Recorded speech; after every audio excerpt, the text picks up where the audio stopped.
Hey everyone, how's it going? It is I, the real Randy Chavez, coming at you today with a VeVeVerse update video. Guys, if you're new, welcome. If not, welcome back. I love you all. I want to say hello to Dashi. Hello, Dashi. Commenting, liking, subscribing is a free way to help support the channel. Non-free ways are Patreon and smashing that thanks button down below. So I just finished that Kahn interview. The breakdown, just watch it. I will just say that there might be some things taken out of context because he was talking about Pokemon a lot, and towards the end was asking me to head a new venture, talking about Pokemon cards and how he would sign them and a lot. None of that was for Vivi. That is going to be a completely new venture for him that I'll be helping do. And I'm not saying that Pokemon won't go to Vivi. I'm not saying that the cards won't, like any aspect could or could not go to Vivi. We're not sure yet. But that thing at the end was for a new venture separate from Vivi. I just want to make that clear. So moving on after that, now they got that quick blurb out of the way.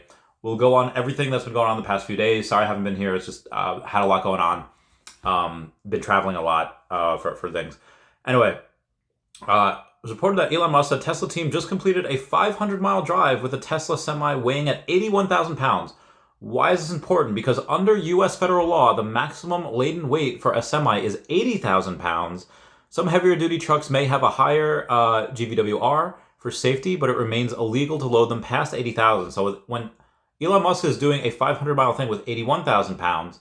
500 miles at max weight must be over 1,000 miles, without a trailer.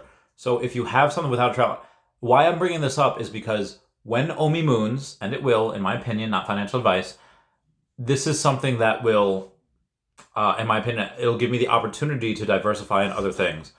I think Tesla does a 10x from here by the end of the decade. What would that be? That would make Tesla a $6 trillion company. Why do I think that? And why would I invest into that when Omi is obviously going to go much, much higher as far as ROI, return on investment? Because, again, when you have X amount of money or anything larger than 7, 8 figures, whatever, it makes sense to not keep all your stuff in one place. And again, with Tesla full self-driving, when you have something like, and I promise I'll get into VV in a second, when you have something like, it's so wild, in that Kahn interview, like Omi and all of crypto pumped like 6, I think Omi was up like 8%. It was wild. Anyway, when you have something like Tesla that, they had 3.3 billion in a net revenue, not even gross revenue in Q3 of 2022. What's it going to be by 2024, 2025 when full self-driving is solved and it's not $15,000 for self-driving anymore. It's going to be $20-something thousand for full self-driving. And, you have, let's say, 10 billion in net revenue each quarter. If you have a car that's worth $25,000 that it costs to produce, you're looking at about 400,000 cars that you could do from your net revenue each quarter. That's 1.6 million cars a year. This is why Tesla's going to be a $6 trillion company by the end of the decade. No cap. Again, not financial advice. That's why I would invest into them when Omi goes up. Anywho, we have a little bit more to cover. We have Brockman Blockchain saying that if you do things correctly 9 out of 10 times, no one will congratulate your 9 achievements. They'll tear you apart for the one time that you didn't. Don't let people being buttholes who think their opinions matter while they stand still while they stand still mean crap to you. Keep going. Also, good heckin' morning. For anyone into collectibles, Jeremy Padower said that whoever bought this 1981 Poppy Hulk Hogan PSA 10 for 15,000 doll hairs the other day with a buyer's premium, he will give you $20,000 today for that card. He missed the auction, but it's a 25% one-day ROI. Let's go. If private, PM him, and he'll be able to go and do that. So shout out to him for that. So we have Kryptoni saying that he's bullish on Tokidoki. Notice that at DCon, the booth always had a long line around the corner. When those collectors get to the app, it's game over. I have the whole set. Got Shark Bite on the drop. That's not just at DCon. That's at New York and San Diego Comic-Con as well. They are global. And Brock said that Tokidoki is cool. I buy them because it's 2x history for Vivi. Simone was the first brand to see the vision, which opened so many doors. And then the Dragon Girls are one of the first fine art in the app and the finale of season 1. And Brock even mentioned the other day, he's like, floor your Koras, sell them so I can buy them. He wants them for whatever reason.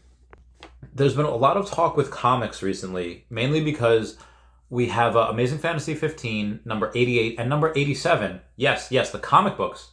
number 88, and number 87. I think the lowest we've had is like 150 or something in the marketplace. But why are we seeing sub 100 comics in the wild? It's because you've had Marvel and they've had a promotion where they said, okay, the promotion is you need to do X, Y, and Z in order to qualify, and if you do, we'll go and give certain things away. Now already they've given Red Skull sub 40s away.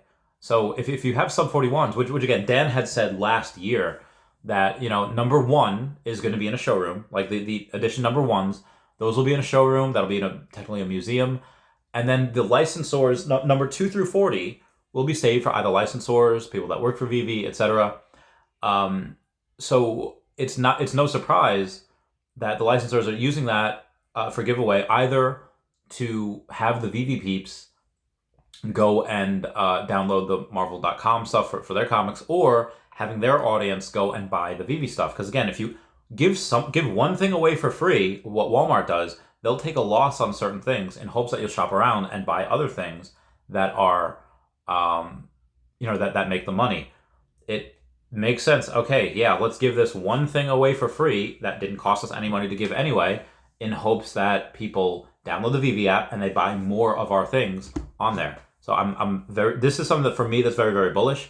And speaking of which, we had somebody buy an Fantastic Four number 1. They have 773 editions of that. That is absolutely insane. And it's not that it's not like a Marvel Mighty that costs like $4 or $5. It's cost $33. So this is, what are you looking at? $25,000? Just did the math. It is $26,019 just based off the floor. So yeah, that's a lot. Some people are going pretty heavy in this. So in a video I did the other day talking about VeVeVerse. This is VeVeVerse, the real one. There's Fanny Carbonell on the right side. Say hi, Fanny. Everyone comment down below. And what we have with this was the one that was talking about all the Vivi news. We're talking about in France, where there was a big mix-up where somebody mentioned VeVeVerse on a Twitch live stream, and it got like millions of views. So there's a lot of French people talking about Vivi. And even other people that have no idea who Vivi is, they're like, oh, he shouldn't have done this, or this is what you should expect about him. But long story short, Vivi was exposed to millions of people over the last couple of weeks, especially in France. So a Watcher Guru reports that Meta, or Facebook, was fined $277 million following 500 million user data leak. If you have 500 million, that's 500 million people in a data leak. How much money did they make off that? Probably more than $1 a person. How much were they fined? They were fined about 50 cents per person. That is wild. Other wild things, BlockFi filed for bankruptcy the other day as FTX fallout spreads. Chapter 11, not good for certain things. Shout out to Akomi for putting in their Medium article, saying, as always, there's a plethora of amazing community content, and in October, Vivi team joined the king of live streams, Mr. Randy Chavez, in his 69-hour stream. So shout out to them for mentioning me in the Medium article. So a big thank you for everyone who joined throughout the event, everyone in the fam who kept the conversations moving until the very end. They also mentioned Eva from VeVeVersity, so shout out to her, just talking about another thing, because she made a how to use a Vivi app, a beginner's guide. Definitely go check that out as well. So why a bunch of you people are probably here is because of the Rhys AMA that he did over on Telegram. People are asking about certain things, about crypto pay-in, and he says, well, it's still November from where I'm sitting, but November has been huge. So only got to the wrap up out over the weekend. They're not doing a November community update. They will combine that between November and December. So look out for that in the next couple weeks. Someone's asking about a common collectible burn, and Reese had said, you may have noticed the last update added some metadata sections for burnt collectibles. I don't know if everyone has it yet. It might still be in beta testing, but I'd say it's safe to assume that the whole burning of collectibles for prototype thing isn't too far off. Somebody else mentions, when will we have actual OMI utility? And Reese said, well, check out the OUP. We have all the details, development plans, and roadmap in there, in meeting with our product manager again later today to get some more specifics, accurate timelines on each feature, and we'll update the token portal as soon as I have them. So I thought it was Puddin' Cheeks that was going to update that. It's not. It's Reese that's going to do that. That will happen about once a month. You should see that early December. Somebody else said, thanks for all your hard work. Reese had said, no worries at all. Been a big end of the year, but it really feels like we're about to take the training wheels off and let it fly in 2023. Somebody asks, is crypto to gems still being tracked for end of November? And Reese said, well, it's actually in beta testing as we speak, so it's probably not too far off on rolling out, but we will get an update out in a meeting today and let you guys know if anything has changed. There has been nothing saying it has changed, so it is technically possible to get in the next couple of days, but I really would say mid to late December is probably when we get crypto pay in, just my opinion. So someone was asking, when will VeVeVerse be available for beta? And Reese said, well, Q1 is the current timeline, but let's just say end of Q1 to be on the safe side. So I'll say end of Q1, maybe beginning of Q2 is when the VeVeVerse beta will be released. And it says Q1 is January to March, right? And then Reese said, but the video presentation from Kahn laid a rollout plan, and you can go look at that. In other news, Elon Musk is going to war with Apple. I don't know what that spells for us, but Jeremy Padower says that's why I'm sticking to making toys from Elon's meme. It'll be absolutely wild. But anyway, moving on. So when talking about will things be available for a select number of people, Reese said, we usually roll things out bit by bit. So something like you're going to have internal testing and a Q&A team. You're going to have production testing and a Q&A team. You're going to have beta testing in production with the team and the select community. So they could select random people from the community. I'll let you know if that happens to me. And then he says, assuming that all goes well, we'll continue to bring batches of users in and test as we go. 3-ish months from that point, we would usually have all the users in the platform. So I think that's what they did for pay-in as well. They would roll it out slowly but steadily, and then suddenly we just had crypto pay-in for everyone. So I think that's what they'll do as well. Somebody was asking about the detailed layout. We'll be looking forward to finally be able to experience it. Reese said, you and me both, although I'll probably wait a bit and see if a new super duper version comes out before shelling out dollars for it in a VR experience.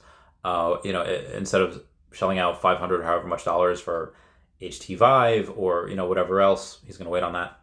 And Reese says, if you want 16 minutes in for the roadmap and rollout, if you want to hear him talk about the rollout, it's 16 minutes into his last update that he had done. So somebody asking, in terms of virtual land, will that be bought with OMI to gems as well? And Reese says, yes, I'm not sure if we're going to stick with gems in the VeVeVerse or not. At this stage, I think not. That was really necessary for the mobile app so that Apple can't get their cut. But as the VeVeVerse is a more open world, we'll probably re-engineer the ways that we take or accept payments to keep things as simple as possible for as many as possible. So that will really give OMI a lot of utility when it's only OMI and not even gems that can be accepted. Reese had also mentioned that the MCP article has been out for quite a while now, and the devs estimated that the first phase of the rollout will be by the end of the year. So hopefully they get it over the line and we get a nice Christmas present. If not, I'm fine with it being in Q1 of next year.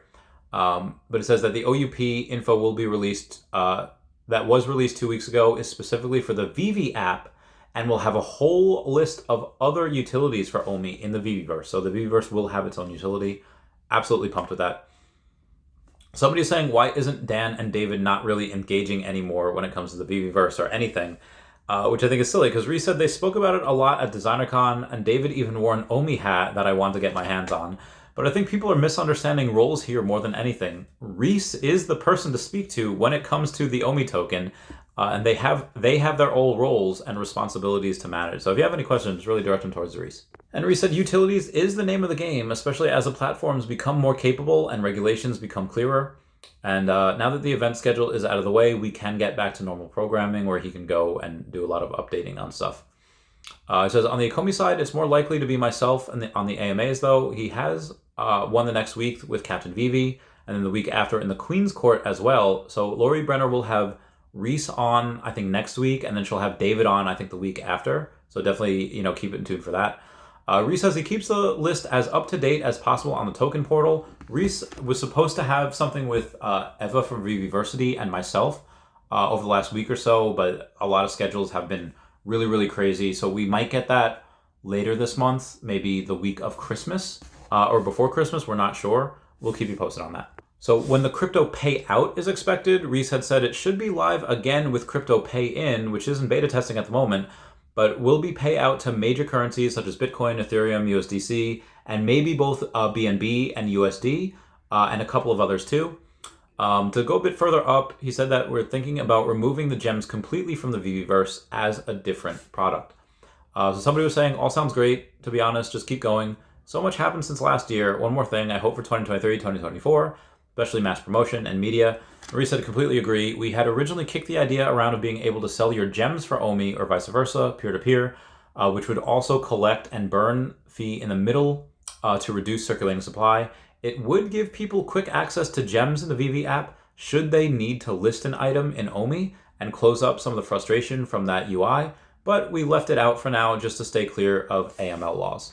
And also that it would likely undervalue the gems in the OMI to gem pool, as people could list their gems for whatever OMI price they wanted, but assuming the OMI to gem pool will always be sold out or close to it, it could be a good option in the future to help people jump the gap as well.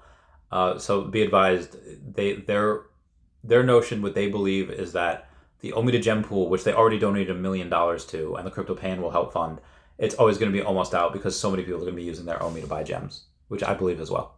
Reese also said, the same deal, I'll keep the token portal updated with AMAs if the time changes, but this is usually a good time on a Monday to drop in and say hello, so he might fix with that in there. He says, talking about the VeVeVerse, and is it going to be, it'd be a game changer if OMI was being sourced from the market. It says that is indeed the plan, or something like it. As an example, we could either go with background purchases of OMI and burn straight away, or contribute to those funds to the OMI to gem pool, which has the same effect in terms of reducing circulating supply, but would let OMI holders get their hands on gems too, which makes sense. And it says it would still burn OMI, but the amount burnt at the time of transaction compared to burning from the gem pool might be different if the token price has changed by the time someone redeems them from the pool. But if the token price has dropped, we would burn more OMI per gem. If it has increased, it would be the opposite. He's just letting you know what the deal is. He says he likes the idea of a split as well, but he has some, to have some immediate impact and then have a longer tail that gives utility, but that just might be a little too messy and too confusing. Moving on. And he says the more he thinks about it, the more he agrees that we will have plenty of other ways to fund that OMI to gem pool, and this should have a much more immediate and measurable impact on the marketplace. And moving on. They're talking about the fee, and Reese says, personally, I think 3% is reasonable and pretty standard, but I'm open to ideas and discussions on how else you can either mitigate the fees or be able to have more fees in order to burn more OMI. And that was it for him on that particular day. Also, $3.5 billion in Bitcoin was taken off Coinbase in the last 4 days. So that was it, I think. Oh no, I'm sorry. We have the first appearance of Eternity that has happened. David Yu said that was straight fire. And Hello K says that new OMI whale who casually bought 2 billion OMI this month also picked up this NFT, which is something called 777, and his address came up under some Arab DAO on Google search. Hello K thinks it's a chic, tossing a couple million at anything metaverse related at the moment, and VeVe or OMI makes sense. Also, you have until tonight, as this comes out, to do something with the Feesh. Cashforcoal.com. You could try to, pressurize those into diamonds. You can sell them for seashells, for Feesh. To receive the next airdrop, currently that's less than 200 people who qualify. Might be a little more at this point. So there's someone called Wine Bottle Club NFT that has a couple of Pride NFTs on their Instagram story. Thought that was really interesting. Figured I'd bring that to y'all's attention. So earlier this year, I was in a pilot from... I forget what they were doing, somewhere in upstate New York. I got to wear a VeVe shirt, and next year I will be doing a movie with Darcy Donovan. Darcy Donovan says that they don't have any filming dates as of yet. They will be focusing on their NFT project first. When the time comes from filming, they will be sure to let me know. I wore a VeVe shirt in the last project I was in. I'm going to hopefully try to wear a VeVe or a Feesh or whatever shirt in this next movie that I'm in as well. Also, Brock said, stop buying Coras, sell them for $10 so he can go get them. We should do his bidding. I'm not going to sell mine for mine. But then also definitely check out that Kahn interview. We've gone on for like 19 minutes already. That was one of my favorite interviews ever, I think. Anywho, please comment, like, and subscribe. Comments are good for the YouTube algorithm. I love you all. Everyone say bye-bye to Dashi. Bye-bye, Dashi. Love you guys. Goodbye. Meow, meow, meow, meow, meow, meow.